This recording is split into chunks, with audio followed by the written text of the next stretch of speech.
Here's a brief but annoying message to let you know that you could have first heard this episode 9 months ago if you were a subscriber to our Iron Filing Society Patreon offering. For the price of a pint and a St Clement's each month, you can get up to 4 episodes a week, 9 months before the rest of the world gets them.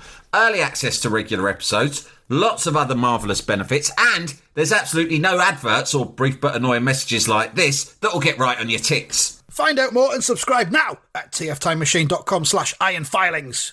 Here we go, here we go, here we go, here we go, this is it! This is Top Flight Time Machine. I am Andy Hotbody Dawson. Pow, pow, pow. I'm Sam Nifty Delaney, so what? And welcome along to the very first episode of a new Odyssey. I think this is going to be a one-part Odyssey, Sam. Yeah. I don't think this is going to... No. It's going to look the legs of the Keegan Odyssey, let's say. No. But it's the Animal Kwackers Odyssey. It's something that we've talked about recently, and we thought we'd delve into an entire episode. It's a 1970s ITV children's TV show starring a band of animals, and they do some songs, and there's a story. There's a lot packed into the 11.5 minutes of length. It's a tight format, and there's no fat. Yeah, absolutely not. But having said that, we're not going to get more than one episode out of the fucker. We could easily do an Odyssey about Animal Kwackers in general. I would say that does have legs because you see recurring themes, different songs, the developing dynamic between the 4 band members, the characters in Popland, which we'll get on to explaining in a moment, is where they live, and also, of course, character arcs for all 4 of the band members. But we're not going to do that. There's not enough time. So this is simply a deep dive into one episode, which is each episode has a different theme, and the songs they play, there's usually 3 songs that they play, beginning song, a middle song and an end song, are all related to that episode's theme. And the one we've chosen is Sweets, because Sweets is... We just looked down... Yeah, we looked down the list of episodes of things we like, and Sweets was the one that jumped out. Sweets are the best, and so we chose Sweets. It's in series... You can get it on YouTube. You can watch it on YouTube if you want to watch along. It's episode 10 of series 1, and it's called, quite simply, Sweets. It feels a shame that we're not going to explore those character arcs that you mentioned, because I've only watched this one episode. You're obviously more deeply into it.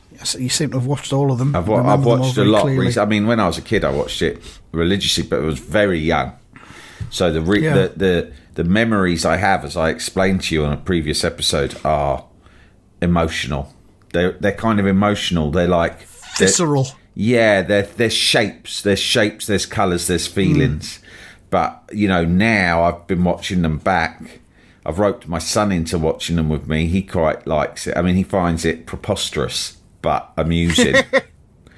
But also watching it, this episode, I just watched it with him earlier today, and it's like watching it with an old man, because he sort of shouts disgruntled things at the screen, a bit like my dad, like things that don't make sense, plot holes and stuff like that. He approaches it with a very rational mind, which I just don't think you should do with almost any form of entertainment. I think being too rational really reduces your enjoyment of things. Fundamentally, it's a pop group made up of animals. Yeah, exactly. So, how seriously are you going to take it? There's this conversation I have with my dad all the time about stuff. Like Star Wars, robots and so forth living in space. And he'll start kind of analysing that. What do they eat? And I'll be like, well, it doesn't matter, does it? I mean, it's just like, it's what gets you through life. You just suspend your disbelief and go with these fantasies, because it's like, if not, what have we got? Reality can be... We all have to cope with reality. It's not like it's an either or. It's not like you say, well, I'm either going to live in reality or I'm going to live in fantasy. Life's not black and white like that. We all have to live in reality day to day. You have to pay the bills and eat your vegetables and fruit and do all the other fucking things you just have to do to live, right? Hydrate, for example. Now, regular topic here. Just a regular reminder. Hydrate, ladies and gentlemen. Remember to hydrate, everyone. We're very big on that. And a lot of people have suggested that we're sponsored in some way. We're in the pocket of Big Water, right? Big Water? No. But we're not. No, we don't get paid a penny by your Evians, your Volvics, much less the big water companies.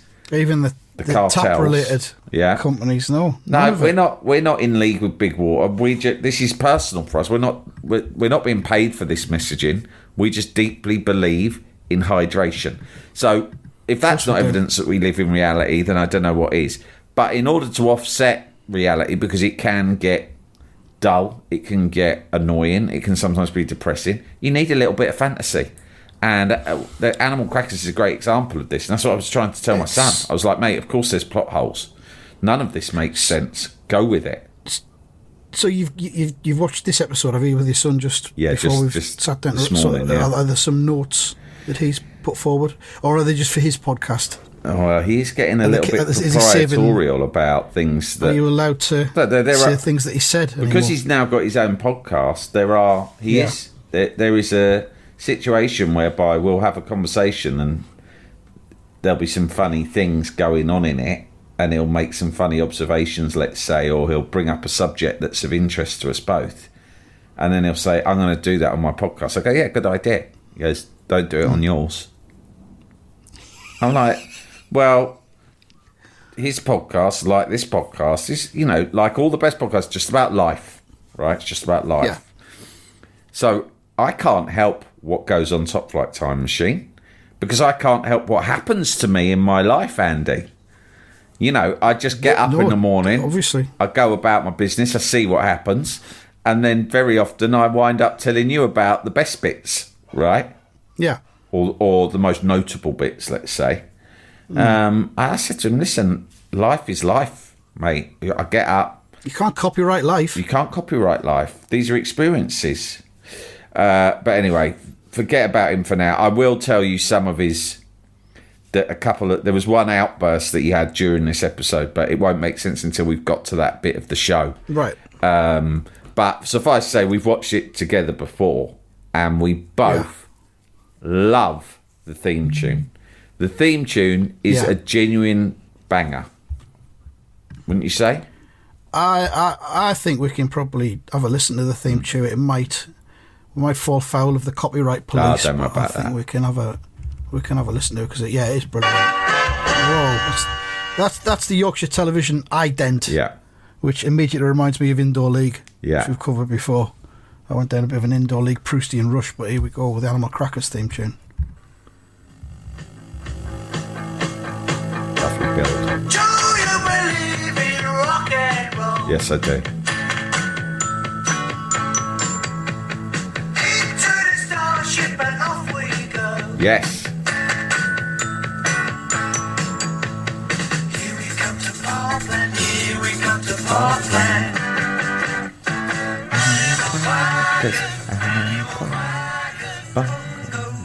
I'm Rory. I'm Rory. I'm Boots. I'm Boots. I'm Bongo. I'm Bongo. I'm Twang. I'm Twang. All right, just pause it there a sec. One thing I noticed today, having been watching and listening to this for about a month now, is that's the same guy doing the four voices for each of them, and it's pretty thinly disguised. I mean, I know on The Simpsons they have there's sort of half a dozen, maybe 10 key voice actors and each of them do a number of characters each, but they're the best of the best, right? So they can do like a number of different characters that sound quite distinct from one another. But this guy, this show, a lot of the funny things about this show, a lot of the things that I find quite lovable is that it is so budget and it's so clear. Incredibly They've got budget. one geezer here, right? Yeah. And if you listen back to the introductions, he's barely bothering to change the voice he does for each character. Yeah. It's very one take as well as a couple of times during this story bit where he just gets it. He could have stopped and done that bit again, but let's knock this out, get down the boozer. Come on, it'll be fine. You stumbled a bit there. You said the wrong way. Yeah, don't worry, the kids barely fucking listen anyway. It's fucking kids, they don't know. Very Krusty the Clown vibes. This guy, by the way, well, I suppose we might get to this later, but I've forgotten his name, but we looked at the end titles and then we looked him up. He writes and narrates every episode, right? So he does the story and all the voices. Again, But then it's like, oh, was he the creator? No. Then it says the show is devised by, and there's 3 other people. So there's it took 3 people to devise it. So 3 people came up with the idea, right? And then they go, right, now we've got to make it. They go, well, fuck, I'm not fucking making it. We've come up with we own the IP. We'll get some other cunt. We'll pay him minimum wage, and we'll get one guy, and I'll tell you what as well. We'll pay him to write the episodes. We'll give him the concept. We'll give him the idea of the characters and whatnot. And his job is he's got to write every episode and voice it. And we will pay him flat rate, £5 an episode. And that man is Jerry Cowan. Jerry Cowan. I've got just the guy. Remember Jerry Cowan? Jerry Cowan. He's an actor. He can do 4 accents. He's an actor. He can do voices. I've heard him. He does a few in the pub. I've heard him. Oh, he's a jobbing actor, but he's always got his eye out for a few quid. And the thing is, right, a lot of them, they're all in equity, so they'll argue about, minimum day rates. But Jerry's not like that. He's not a troublemaker. Per diems. Fuck all that. Jerry's the sort of bloke, if he can get his beer money, right, and his rent money covered, he's happy to come along and he will over-deliver. And the thing about it is, if we say, right, Jerry, we're signing you up for a 12-episode series, then he's got guarantee £5 an episode over 12 episodes. He might be able to make all 12 episodes in 2 days in the studio. So add it all up. He's got 60 quid out of 2 days in the studio. That's 30 quid a day. It's 1975. That is money not to be sniffed at. Because he drives a mobile library 3 days a week. He's quite happy with that.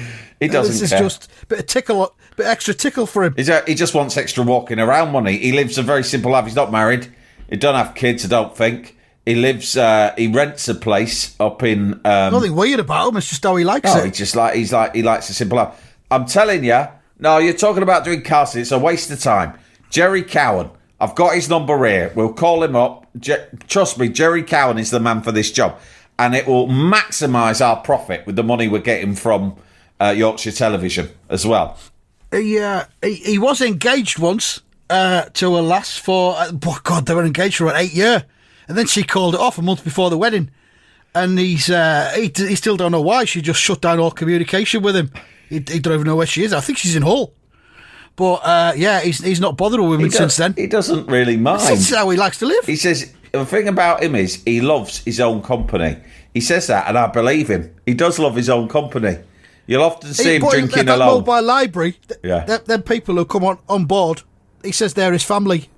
And he likes it because he sees them once every couple of weeks. And that's enough. Has a bit chat, and then they go. He says to me, I don't know how you do it, because he knows I'm married with kids and all that. He goes, I don't know how you do it, seeing the same faces and hearing the same voices close. Day after day after day. How do you do it without going fucking postal? And I says to him, I know what you mean. I envy you, and I do.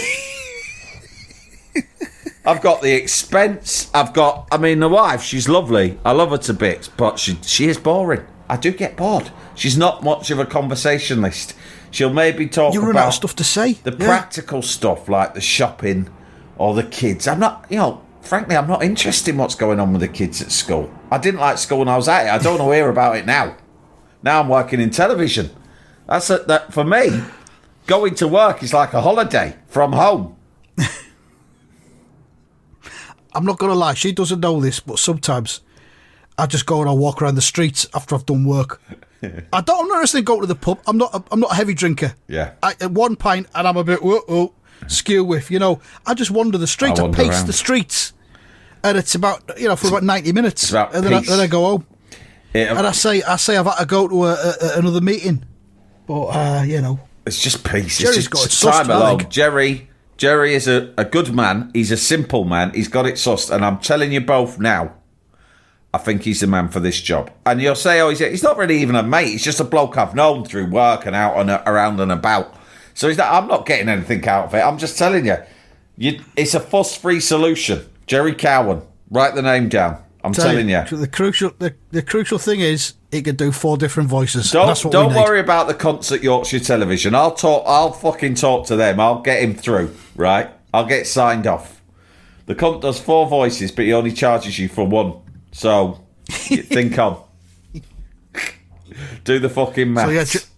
So if it was up to them, they'd have us hiring that fucking Enrightel cunt. Do you know how much he charges a day? He charges as much a day for the 4 voices, everything, let alone the writing, right? I don't know whether Enrightel can write, but I tell you this much, we'd be paying as much as we'd pay Jerry for a whole series.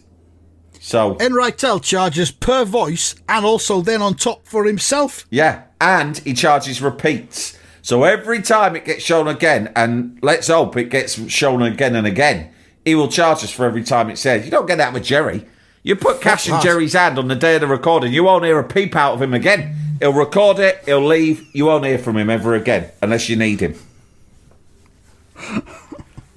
And if you need him, so Jerry, you just put word out the usual places. You go round town, you leave notes for him, maybe at the bookies, maybe at the boozer, maybe with some of his library customers. And in the end, it might take a few weeks, in the end you'll get the call and it'll be Jerry reporting for duty. That's what he says. You answer the phone, you go, hello? He goes, Jerry Cowan, reporting for duty. What have you got for me, sir? What have you got, Squire? I saw your name, I got that note, and I thought, aye, could be a bit of work on the horizon for old Jerry boy. And then we've got this thing where I always say, your mission, should you choose to accept it, and we both laugh. We have a good laugh, and I'll tell you this much, he always fucking accepts it, no matter what. I had him clearing shit out of my garden last year. Last summer, the garden was a fucking mess. There was a tin bath out there from when we moved in with all sorts of nonsense in it. Fucking old branches old and shit. World War II bomb shelter in there, made of asbestos. The missus was giving me fucking headache over clearing it out. And in the end, I thought, fuck this, I'm never going to get round to this. Fuck it. I know, I'll call Jerry. And I said, Jerry, I hope you won't be insulted by this. And he went, no, please go on. Very unlikely I will be insulted. All right, because I know... So I said, your mission, should you choose to accept it? And I'm embarrassed. Don't be embarrassed, he said. So I said to him, I need you to clear a load of crap out of my garden. There's a load of crap. It's been here since we moved in. The missus is giving me fucking migraines over it, right? Blinders behind the fucking eyes, left, right and centre. I just need it settled. I will pay you £10 to come over this Sunday. You can use the mobile library. You've got plenty of space in that, yeah? Shift it in, take it to the dump it in the canal, do what you want with it, fly tip it for all I care. Just make sure nothing comes back to me. There's no paper trail, right? He said, no problem at all. I'll be there, Squire. Jerry's got it covered. Say no more. I've got your address. Expect me on Sunday. He says, I'll be there 8 a.m, but if you're out of bed, that's fine. Just leave the side gate up and I'll get cracking. Yeah. What a man. I said, it's fine, but don't wake the missus up because if she gets woken up earlier on a Saturday, she's a fucking nightmare for the rest of the day. And he was good to his word, and I got out of bed at 9:30. I took him out a bacon sandwich and a cup of tea. He said, no need for the tea, I brought a flask. What a man. Fucking, that's Jerry Cowan. That's Jerry, and he makes me laugh because he does his voices while we're chatting. He does little characters and stuff to make me laugh. That's how I thought of him for this animal Kwackers thing.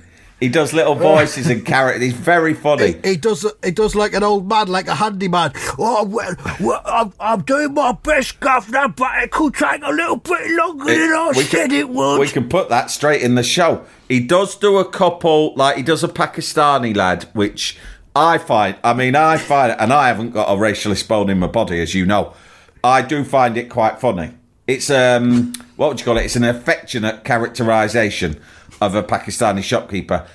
That sort of thing, he's fine. He gets it. He's a pro. I'll tell him, leave that sort of stuff out of the show. This is a kiddie show. We don't want to get ourselves in hot water with any of that. So none of the Pakistani stuff or, he does a very camp fella as well. Very camp. He does a homosexualist. Yeah, he does a homosexual. And again, it's affectionate. It's not telly. It's not hate-filled, right? He calls him Scotty, right? And he's like he's got this character called Scotty, and he works in the hairdressers, and it is very funny. But again, not for he'll know. I'll tell him, but he doesn't need telling. Not for the kiddie show. Yeah, leave that out of Animal Kwackers.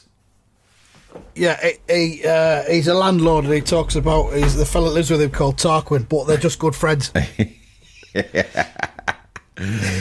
He says he helps it. He's his helper. But he always does this strange hesitation. He goes, well, my friend Tarquin, he helps me. He helps me, does Tarquin. And it's very funny because you know what he means. but he don't say it. Do you know what I mean? And it is dead it's too funny. Too subtle for kids' The TV. kids wouldn't get it. So we said, no, we'll and leave that out. The parents might see it and think, I'm not comfortable with this being done in front of the kids and all of that. I mean, I won't let my kids watch Are You Being Served. I won't. Because I think it'll confuse them. Yeah. You got to draw a line, haven't you? You got to know. I mean, the BBC put Are You Being Served on at 7. And I think that's wrong. Because I think some of the humour is a bit confusing for youngsters and old people as well. Yeah, John Inman goes too far for me. But also Wendy Richards, I don't think that's right. I mean, the way she goes on. Fair enough. For pre-Watershed. I've produced adult content, and I always put something in there for the dads. I'm even thinking we could squeeze something in for the dads into Animal Quackers, potentially. But we've got to clear that with the channel. But it's a very limited window. But it'll be subtle. It'll be probably a drawing. It's not going to be Wendy. Yeah. You can't be putting Wendy Richard in shows before the Watershed. I mean, fucking hell.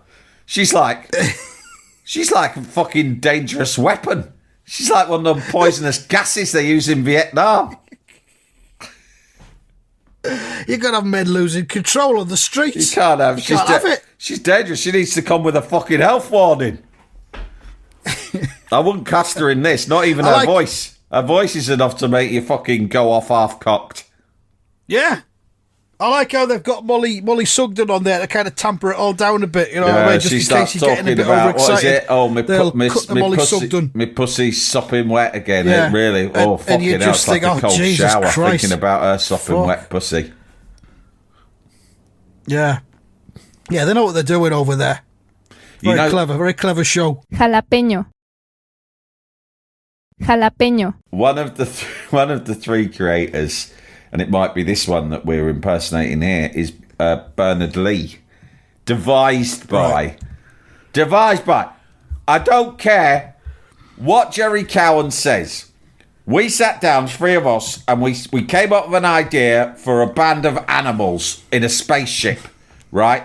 We were in the pub. We had had a few drinks, and we said, let's pitch it to Yorkshire TV. Band of animals, and they're in a spaceship, and they tell stories. And that was our idea. And Jerry's written some of the episodes and voiced them and all that. Yeah, that's fine, and he gets paid for that. But the word is devised. It is owned by us, the intellectual property. One of them was Bernard Lee. Now, I haven't checked this, but Bernard Lee, I think, was the name of the guy who played M in James Bond during the Roger Moore, Sean Connery era. Right. I mean, I would love it to be him who devised Animal Crackers. Yeah, John Bernard Lee was the English actor who played M in the first 11 James Bond films. Yeah. Is it the same one? He's in loads of other things as well. I mean, he was like about 68 years of age when Animal Quackers came along. I tell you what this fucking is. This is my retirement plan. It's my fucking pension. This is my fucking pension, because I tell you what, I've had enough of this fucking acting lark. Get up at fucking God knows what hour, turn up, deal with all these cunts who run the industry now. It's not like back in the old days. Get talked down to. I call this Bernie's fucking nest egg. That's what I call it. By a fucking mincer like Roger Moore. Fuck that. I'm going to come up with one of these daft kids shows and fucking retire to the country. Thanks very much. And he's joined up with his, I assume his good friends, Peter Eden and Terry Eden. Let's assume that they're brothers. Couple of fucking brothers. But they're not.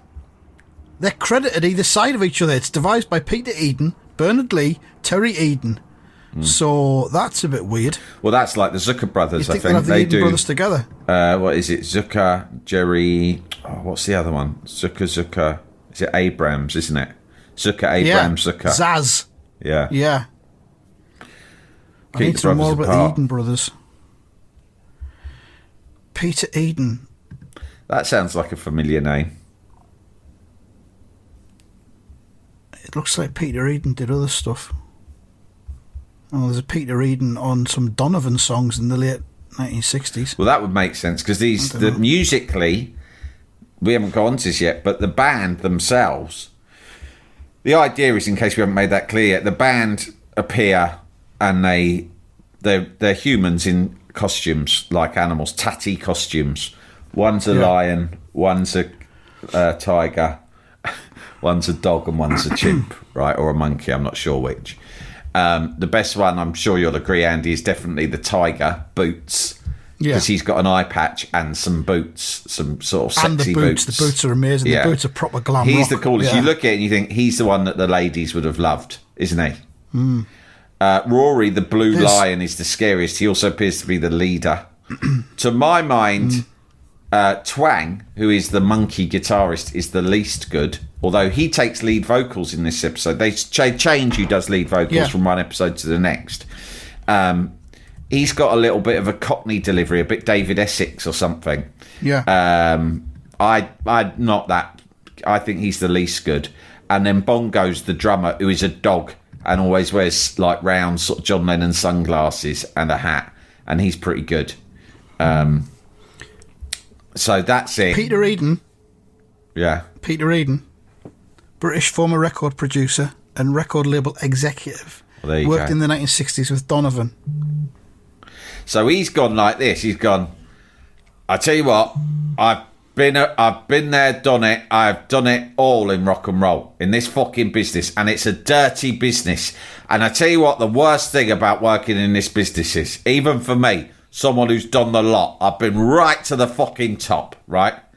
The worst thing about this business, the one thing you cannot control, the one thing that will give you a constant fucking headache, is the fucking artists, right?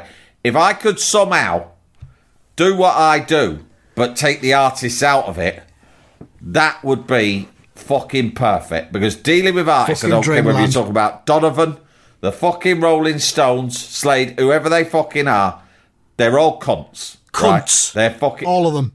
I've never met an artist who is not a fucking 100% dyed-in-the-wall cunt. So here's my idea. What if we create a fucking band with no artists? How'd you do that, I hear you say? Well, we get 4 fucking actors, tin pot actors, whoever they are, it don't fucking matter. They could be fucking gargoyles, for all I fucking care. Because the twist is we dress them They up could as... be fucking prisoners out on licence. I don't fucking... They could be fucking psychos out of Broadmoor, right? We'll drug them up to the eyeballs so they don't know where they Just drug fucking them up. are. Nobody will know. We'll wheel them out into a fucking studio for the day. We'll sedate the cunts. Into a secure facility. We'll bash them over the fucking head with some fucking barbiturates, right? We'll dress them up as a lion, a tiger, a monkey, and a dog. We'll sit the dog one in The front 4 of a best fucking animals, dom of set. course. And then we'll fucking just get them in these suits. We'll have them dance around for 20 minutes. Then we'll take the footage, and afterwards we'll dub over a fucking rock and roll song. Bang! Bob's your uncle, Fanny's your aunt, we're fucking millionaires. And here's the twist. We'll get Gary fucking Cowans to voice it.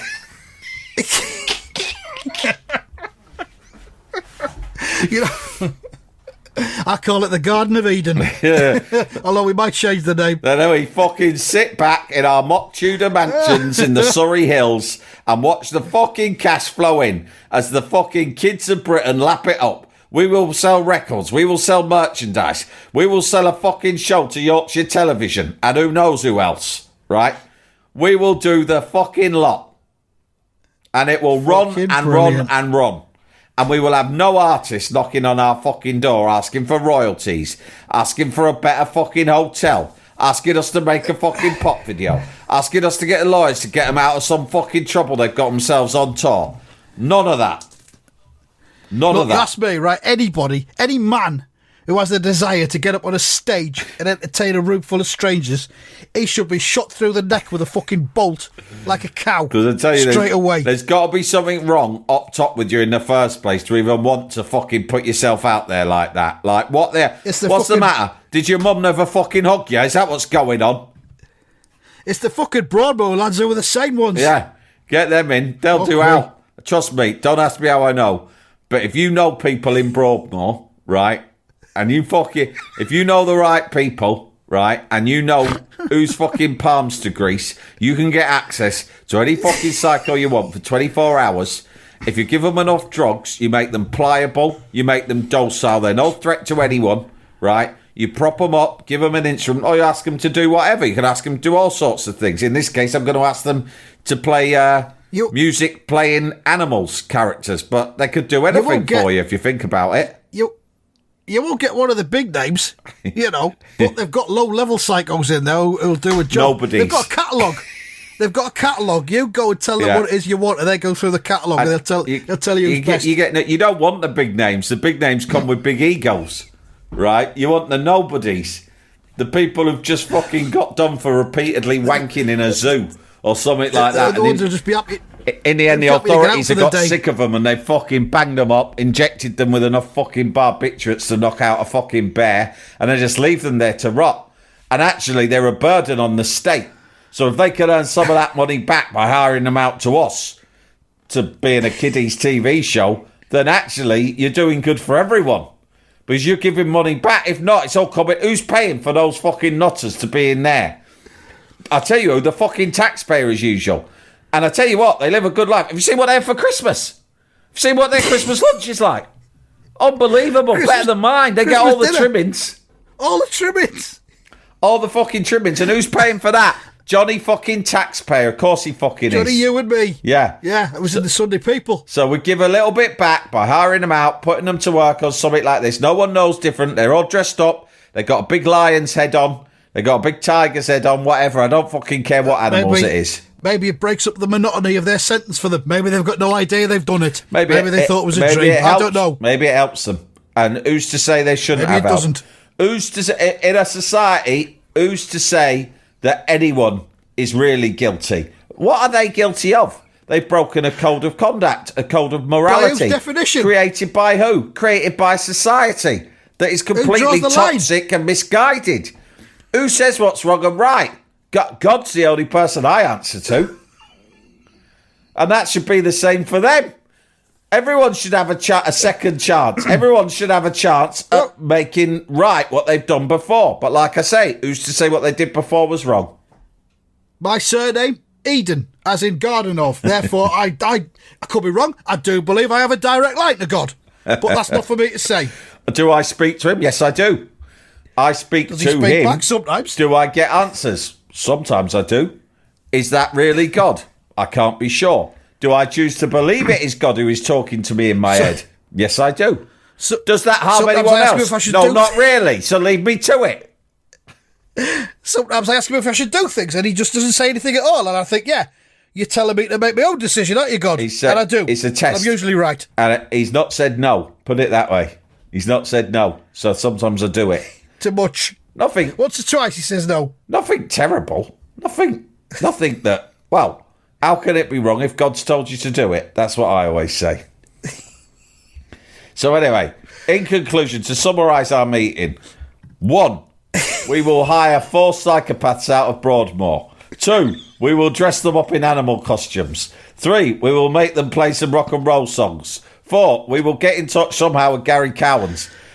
Jerry Cowans, Gary's his brother. We will get in touch with Jerry Cowans and get him to do any of the voices and little bits and bobs of writing that might need covering off. 4, we flog it to Yorkshire Television. 5, we fucking retire with all the cash. We share it with them from the fucking Bond films.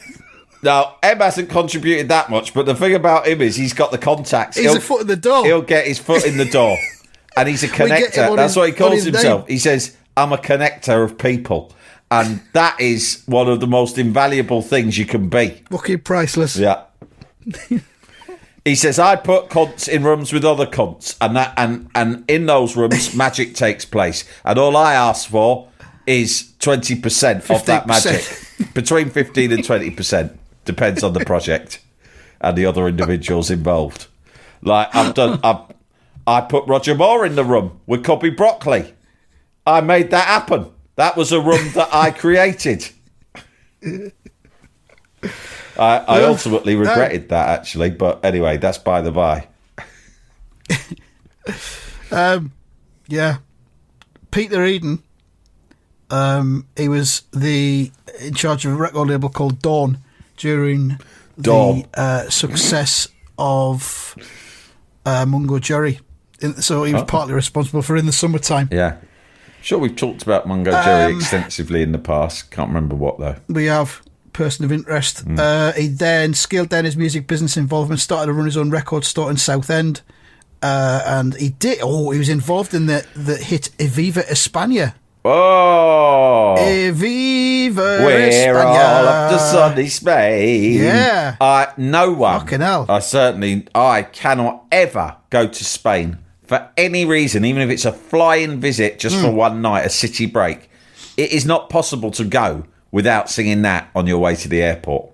It's just not possible. On the plane. Yeah. We're all going to sunny Spain. Viva España. Is it Scotland didn't qualify for Spain 82, didn't they? Did they not qualify? Yeah, they did. They did? Yeah. Because I seem to remember someone saying, when I was a kid, someone singing the words. Yeah, because they had that song, I Had a Dream. Of course, yeah, John Gordon Sinclair. We're all off to sunny Spain, so fuck off to Scotland. But I don't know why. Maybe that was just... Right. Maybe that was just people... Back in those days, people had more hostility to Scotland in England, didn't they? It might have been that, yeah. Now we just envy them. Yeah. So, Viva España. And we're gonna win the World Cup again. I've just lost the page that I was on. You know what? We were talking about that recently. The way that when package holidays boomed in the 70s and ordinary folk could suddenly afford to go abroad, and that was boom time. It had a big impact on the charts because we talked about Demis Roussos, didn't we? Did we deep dive Demis Roussos recently? Not yet. We're going to get to it. There's that clip of Demis Roussos with Basil Brush that is just... It's so life-affirming. I could watch it again and again and again. And if we haven't yet done a deep dive, then we really should. And even if not, if you're having a bad day, anyone out there listening, just... If life's feeling a bit tough or miserable or boring or whatever, just Google... Demis Roussos, Basil Brush, and watch them singing together, and you'll feel better. I promise you. You certainly will. But you had Demis Roussos, then you had Viva España in the charts, and then you also had, was it Jonathan King who did Una Paloma Blanca? He did. So basically, there was a big boom in sort of foreign music in the charts, wasn't there? Or foreign. Well, there used to be stuff that would be big on the continent, and people would hear them in the discos abroad. Then they'd come back to England, and they become big hits. Yeah, same. I guess that happened with dance music. Like there was a really good one. Modern Talking was on top of the pops from 1986 the other night. Right. I forgot what the song was called, but it was proper Euro. You could call it Euro shit if you want, but the kind of thing that was done by Belgians or the Swiss, or the Spaniards, and they became big hits in the discos. Well, in the 90s, or would it have been the late 80s or the early 90s? When we're talking late 70s, early 80s. I know, but I'm saying when it carried on, because, of course, Zucchero did that lovely song with Paul Young, didn't he? With Paul Young, Sends on a Donna, No More Pain, No More Sorrow. She's your Donna, would you like chili sauce? We used to sing it that way. Thought that was entertaining to us, She's your Madonna. Anyway. Extra chilies, of course. Anyway, we're getting distracted. Just finally on Peter Eden. He wrote and produced the music and stories for Animal Kwackers. Well, I don't think he wrote them because Jerry Cowan did that. Occasionally appearing in costume on the show as the drummer Bongo. Knew it. Occasionally. So when they had problems with one of the psychopaths... Right, we're a psycho short. We're a psycho short. No, I don't know what happened. Last night it was all fine. When the van turned up this morning, there's only 3 psychopaths. I don't know what... I'm waiting for the fella with contact at Broadmoor to explain what went wrong. I'll be asking for some of my money back, obviously. But first things first, we are a psycho short, so someone's got to play bongo. Who's it going to be? There was a set of leg irons with just the chains next to one of them, so I think one of them might have broken loose. I don't know what happened. As always, the van, when you open the doors, the waft of excrement was absolutely sickening. It hits you like a fucking sledgehammer right in the face, but then it passes. I don't know. None of them had actually had shit in their pants, that van opens. But there'd been a lot of shit in that van over the years, and in the end, the smell just gets embedded. But anyway... 3 cycles where there should have been 4. So, Peter, I'm afraid you're going to have to play bongo again. And he always stepped up. Never minded. He said, I'll do it, but I am a bit nervous about being on set with those psychos. How long have we got them sedated for? And don't worry, we've given them triple dosage just to be extra sure. We've given them, truth be told, we've given them more sedative than is really safe. Just be ready with them drumsticks, just in case. If it wears off unexpectedly and one of them starts acting up, then, I don't know, kick him in the balls, whack him with a fucking drumstick, and then just run for your life. Leg it. So apparently, if you poke them in the eye, that works. It scares them momentarily. It gives you a chance to escape. Unfortunately, we thought we'd get through this Animal Quackers Odyssey in one episode. We've actually failed to look at any aspect of the episode other than important background, though. The credits. Yeah, so there will be an episode 2 next week. So thanks very much for listening. In the meantime, go off and watch it. It's episode 10 of series 1, titled Sweets. Have some sweets while you're watching it, if you like. And we'll see you next time. Thank you very much, and goodbye. Goodbye.